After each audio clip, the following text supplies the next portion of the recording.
Hey everyone, welcome back to Bird Talk with Terrence Mathis. I'm William Brandon. Please make sure you subscribe to the YouTube channel Atlanta Sports Unlimited and turn on those notifications so you don't miss an episode. This episode is brought to you by Prize Picks, the simplest sports fantasy game on the market. You can pick from multiple sports platforms. And get this, sign up using the code ASU and Prize Picks will 100% match your initial offer up to $100. Download the app for free at the Google Play Store or the App Store. Well, we can't seem to get over 500.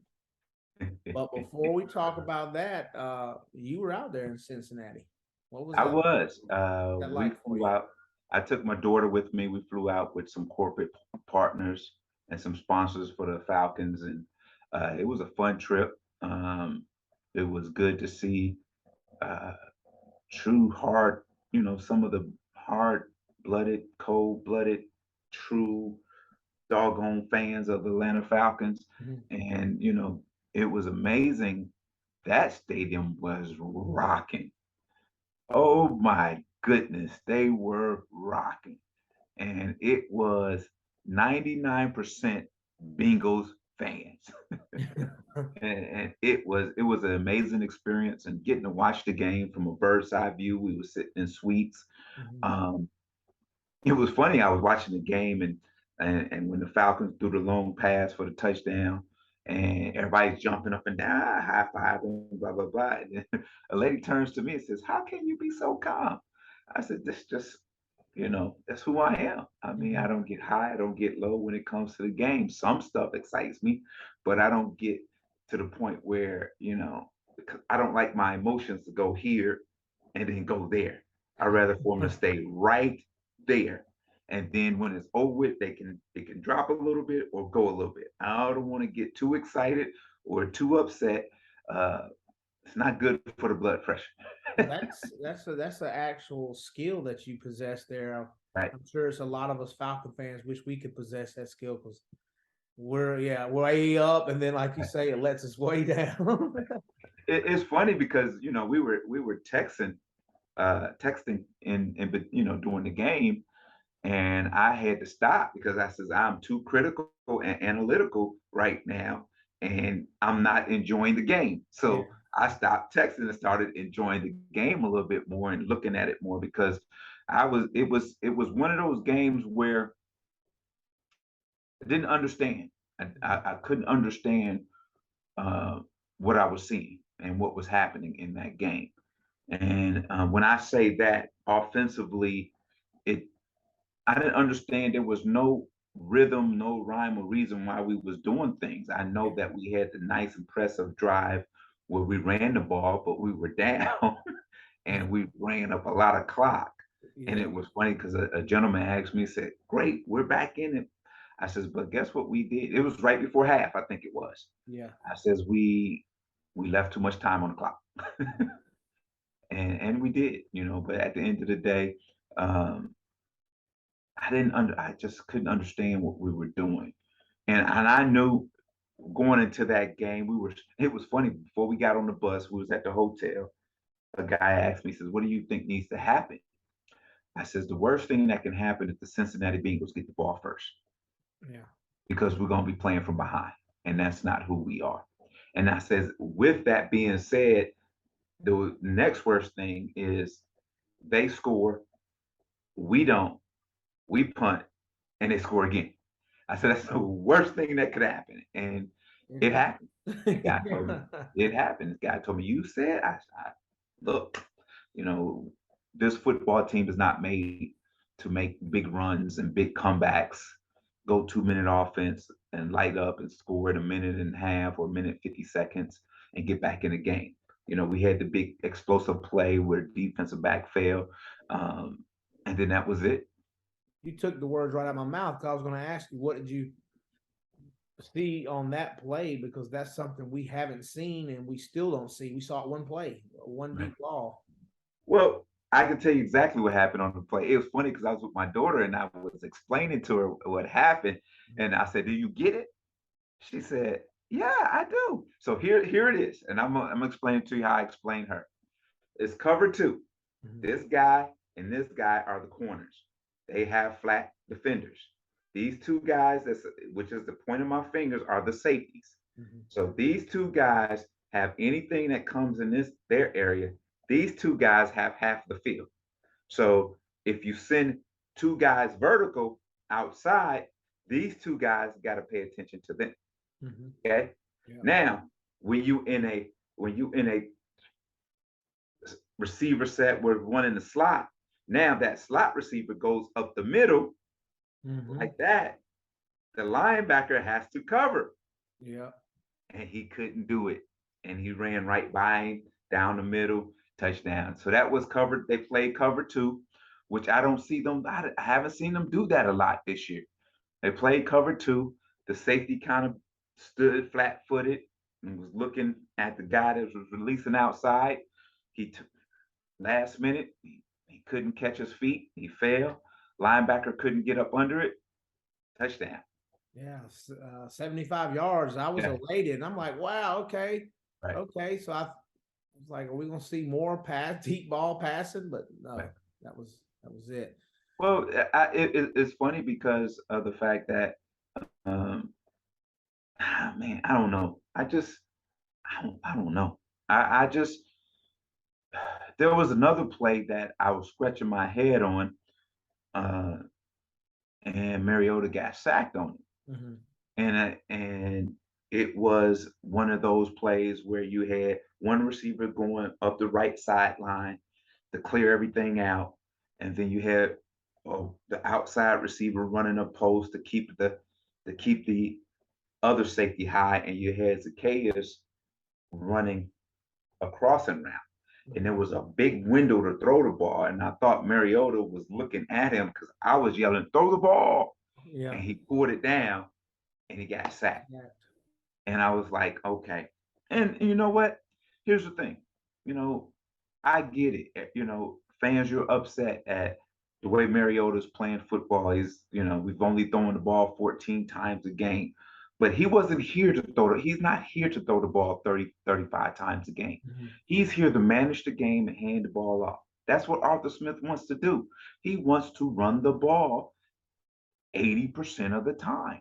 And he wants to wear you out. Even if they're behind, he feels that he can run the ball, score, get the ball back, and do the same thing.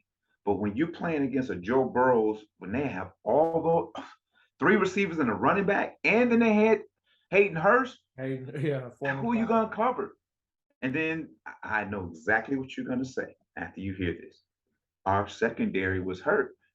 He completed 451 balls against backups. Our backups are not that good. Okay. All right. Fans, let me say this to you. These are the same guys that the Falcons drafted or got in free agency, which they felt that can participate and help this team win football games. These are the same guys that competed in training camp for a starting job or playing time. Mm-hmm. These are professional athletes that get paid to play at a high level. There's no backups in the NFL. It's the next man up in the NFL. Mm-hmm. Now, as reporters and media people and we as fans keep saying it was our backups, blah blah blah, this and that, they read that stuff. And in their mindset, they're saying, "Oh, I'm just holding the spot until the guy comes back." They're not expecting much of me. No, demand them to play at a higher level. You can't go around saying, "Oh, that's our backup. So that guy hasn't played," or this. No, no, no, no, no. The mentality is, I can't wait until the guy in front of me can't play so I can be a star. That should be the mentality. Not that, "Oh, I'm just holding the spot until he comes back." And poor old me, if I get beat, I get beat. Well, come on. No, that's not what we think as starters in the NFL. When that backup comes in, we expect him to play at a high level because he was drafted or picked in free agency to play. And he made this football team for a reason because he can play and he was valuable to this team. So let's stop saying, "Oh, we're not healthy. That's why we're losing." No, no, no, no, no. Mm-mm. Don't say that. because what you need to say, you need to demand greatness and a high level of play from these guys and not give them a break. I was going to ask you also. So, being that it is next man up, and we were already one position on the corner for Right. Hayward that had to be the next man up. Mm-hmm. Is it something maybe that Dean Pease or them could have more prepared them for, so to speak? Right. It seemed like they were doing a lot of man on them edges at first, and that was Right. they were getting torched on rather than Right. just letting them have the underneath and just play back.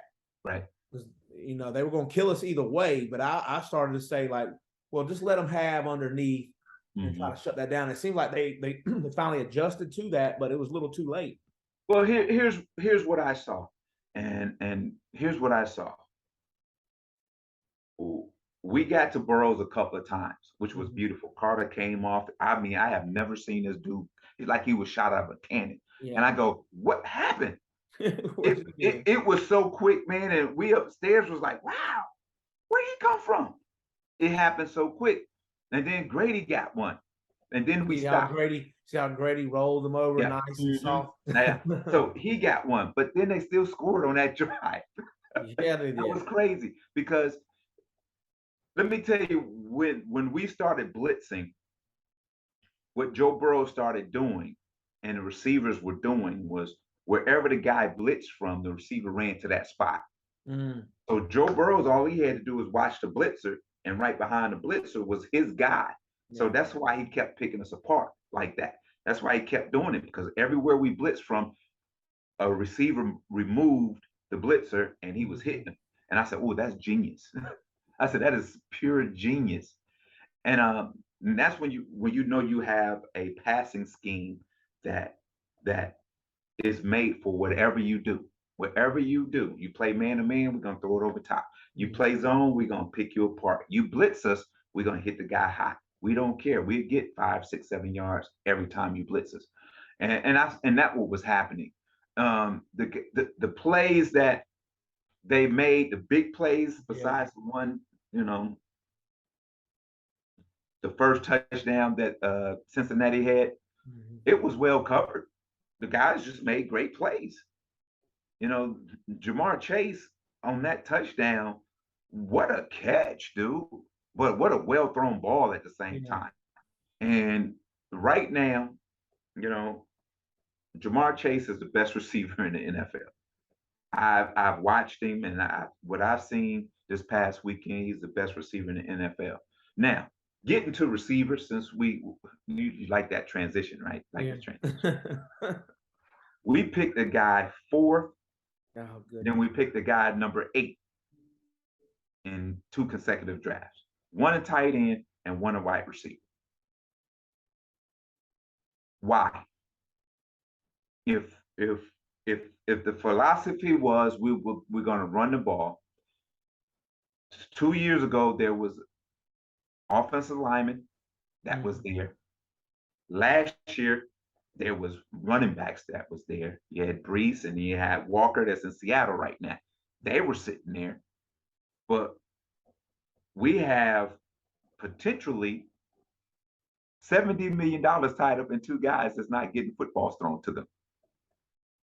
I told you, remember early on, I said that's going to become a problem down the road because they're both going to be, I said, and if we keep drafting in the top 10, it's going to kill the salary cap down the road. So now you got to get rid of good players to get back under the salary cap. So right now, I keep hearing next year we're going to have all this money and things is going to change whatsoever. Be careful now. You keep drafting in the top 10, 3 years from now, we're going to be back where we are right now. Because all these guys' contracts are going to be up consecutively. And then one going to ask for a contract extension before the contract is up. So if you have two or three of these guys wanting money, you're talking about $100 million of salary that you're going to have to up in the next 3 to 5 years.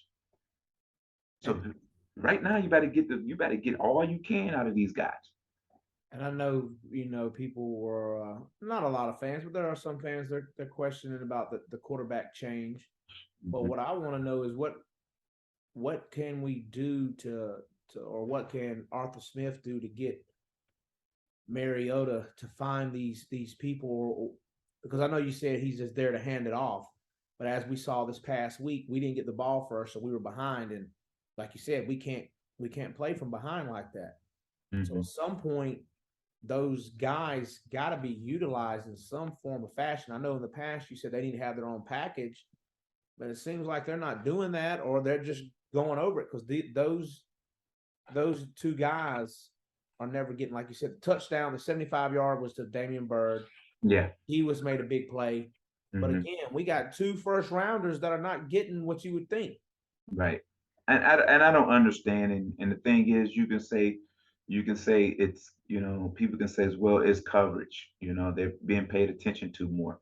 So you Mhm. telling me Jamar Chase is being paid attention more than Kyle Pitts and Drake London? You telling me that, Higgins is not being covered? Nobody's paying attention to him. Mhm. Boyd, there's Boyd, nobody paying attention to him. So here's the thing. Part of it is the system we run. Part of it is the quarterback too, because sometimes I'm watching him and I go, let the ball go, let the ball go, let the ball go. The guy doesn't have to be wide open for you to throw the ball to him. Throw him to a spot to get Mhm. open. And I'm not seeing that from the quarterback position right now. And the thing is that you gotta understand now, even though this is his eighth year, he hasn't played a whole lot of football. Yeah. He hasn't played a whole lot of football now, so he's pretty much a you know pretty much in his third year, because he started 2 years in Tennessee and he got hurt, and he's pretty much is in his third year of being a starter or fourth year of being a starter, one of the two. So you got to give him, he has to get comfortable. He's told not to make mistakes, so taking a sack is better than throwing an interception, and he's live to play another down. That's the mentality I see. I'm not saying that's what they're Yeah. doing, but that's what I see right now. Well, And it is what it is, man. And it is what it is. I was gonna say those turnovers picked up, and that the fumble thing, it's still here. I don't Yeah. know what's going Well, on. he was rushing. He was rushing, and he was trying to get the ball to the running back, but he did a great job of picking it up and getting the first down.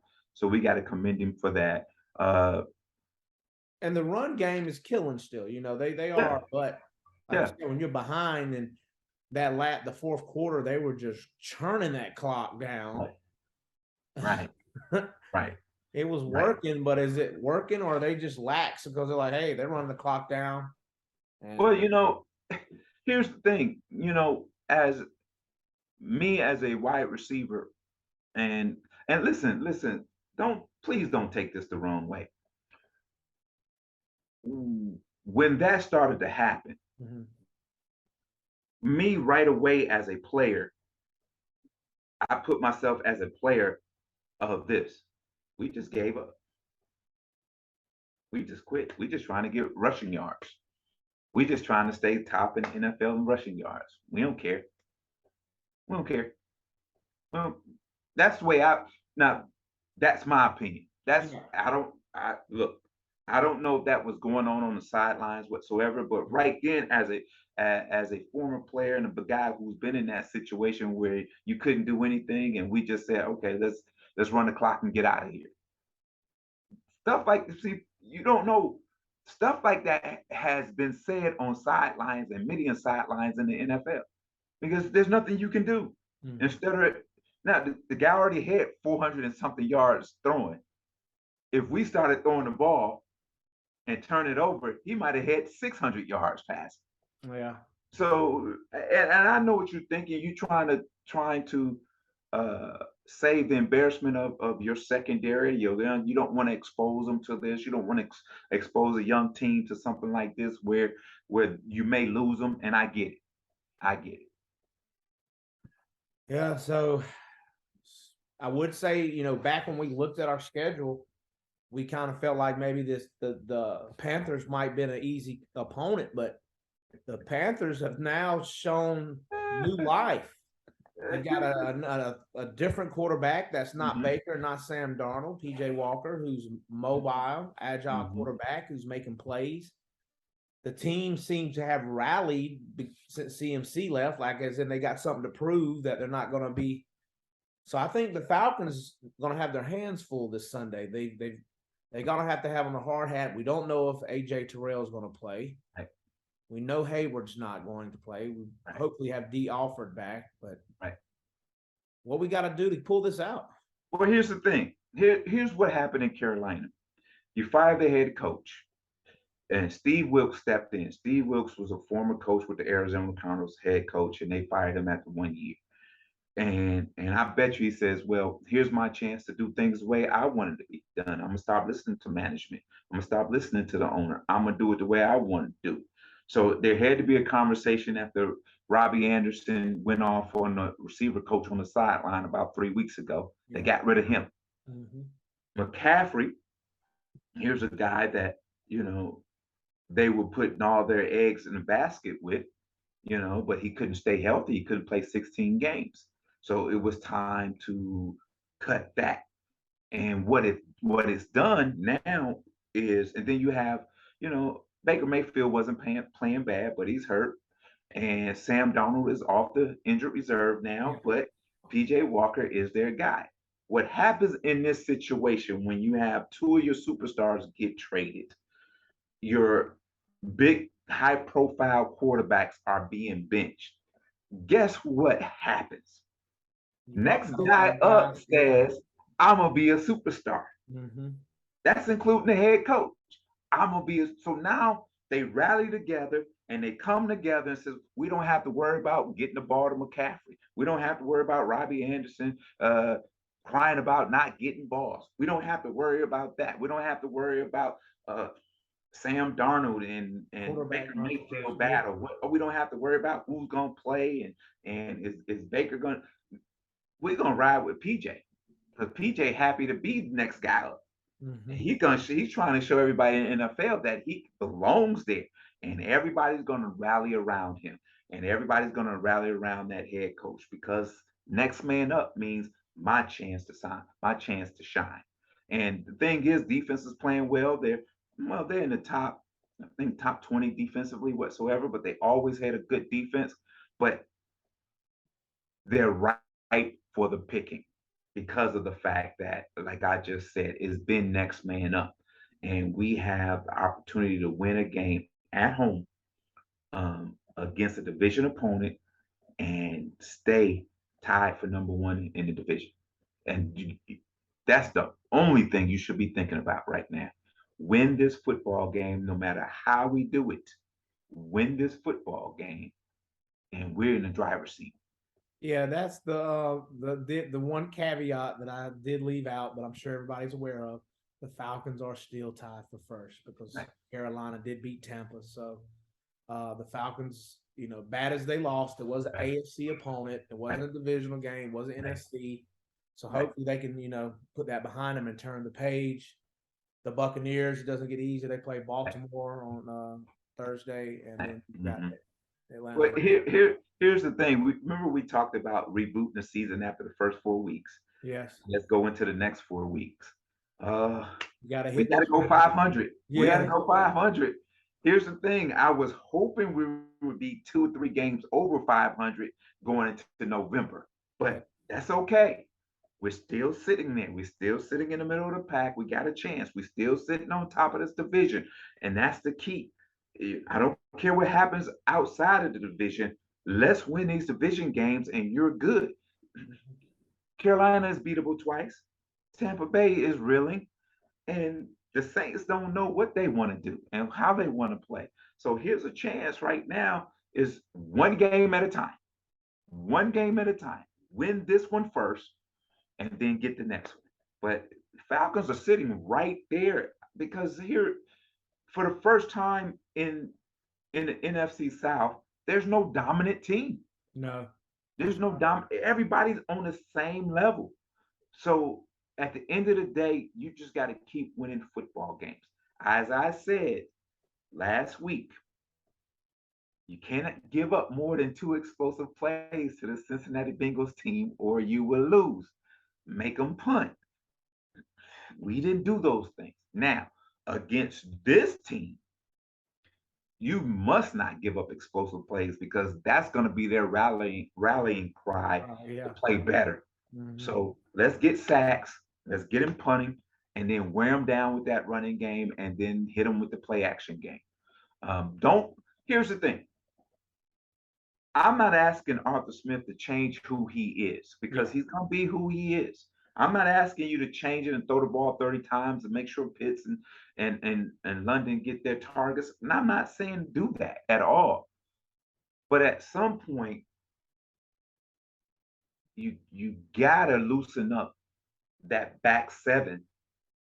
You know, you gotta loosen up that back seven so you can run the ball more effectively Yeah, in because a they'll game. keep loading it up. If not, Yeah, they're like the Falcons can't throw. They're not going to throw. right. I'm sure. I mean, I haven't technically looked at it, but I doubt people are just doubling up London and Pitts on the same play. We got to worry about the running game. Yeah. And the way we the way we line them up, don't there's no need to double them up when they Hmm. lined up so close to the end of the line of scrimmage whatsoever. I mean, now you just bring the safeties in tighter, linebackers can stay in the box, and corners can stay on the edge, and it's to their advantage. But when you start spreading these guys out, it makes it makes the defensive secondary and the linebackers uncomfortable because now the linebackers, especially outside linebackers, got to okay, is the run gonna come my way, or am I gonna drop back to pass? So Hmm. now you got them in between, guessing what's gonna happen, and that's what you wanted to even with the safeties. Okay, do I come down and support the run, or do I stay back? So, but when they're in tight, when they're in so tight, they don't have to worry about that. They can play run and pass. So at some point, I would love to see us spread it out a little bit more, and you can run it from a spread. You can run from a spread with one back. You can do that. You can do that, and you can do it effectively. Yeah, I hope it turns out better. Last year they had that field goal game. It was like Yeah, 19-13 yeah, Panthers. yeah, Oh my goodness. yeah, That was another Panthers team I thought the Falcons should have been able to yeah. beat. Right. So I, hopefully, I think we'll win this one. We'll win this one. I'm sure we'll win this one. I'm just, I'm excited to see. Uh, I'm gonna be at this game. It's funny. I've been to more right. Falcons games this year than I have in the last 3 or 4 years. I'm gonna be at this game. It's the alumni game. It's the Falcons alumni game, and they're coming back. Andre Rison will be there. There'll be a few others.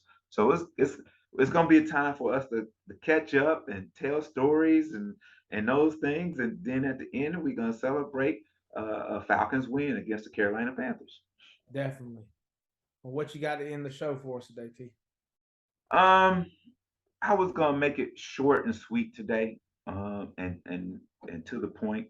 And I've probably said this over the last couple of years or so, but I gotta say it again.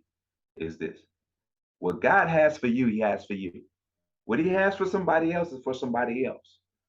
You can't worry about what other people have or what other people are doing because what you seem to do, you sit in your chair and you start to say things and evaluate things and be negative and all these things, like we sit in the chair and we talk about the Falcons, blah blah blah, this and that. How do you expect God to bless you if you're not happy somebody else is being blessed? Hmm. I always say the thing is this is I'm in the coaching business, and when I see guys, your flesh want to say, why he get the job before I get the job? You know what I do? I always applaud. Congratulations, because my time is next. But if you continue to have these these not pity parties, but these parties of throwing people under the bus and say they're not qualified and this and that and this. It's not your place to say who's qualified or not. Only God puts this person in the position He wants them to be in. So, and He's gonna put you in the position He wants you to be in. So, at the end of the day, what's for you is from God, and what's from somebody else is from God. Don't worry about what God is giving them. Just worry about what He's about to do for you. Right There it on. is. Thank you as always. Falcons, you heard it. T said we're gonna win Sunday. So Yeah. I guarantee. I heard Don't it. take me serious. I'm on a high. I'm today. taking them serious. I'm holding feeling to good. it. We have a 78% chance winning this football game. How about that? I like it. Y'all have a good one, everyone. All right. Peace.